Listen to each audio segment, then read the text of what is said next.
मेरा नाम मानिक ठाकुर है। हम माइट कॉलेज की तरफ से आए यहाँ पे वॉलंटियर करने। जैसे कि आप देख सकते हैं आज रामनवमी है।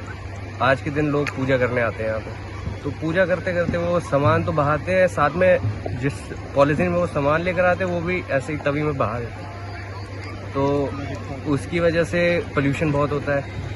तो हम बस यही अपील करना चाहते हैं लोगों से कि ज़्यादा पॉलीथीन का इस्तेमाल ना करें, क्योंकि सबको पता है हार्मफुल है।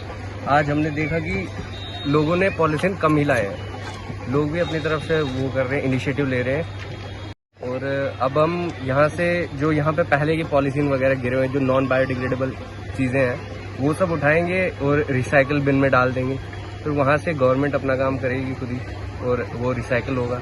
इससे हमारे ये जो इन्वायरमेंट है वो साफ़ होगा, ग्लोबल वार्मिंग थोड़ी कम होगी और हमारा इन्वायरमेंट थोड़ा साफ़ रहेगा, अच्छा रहेगा।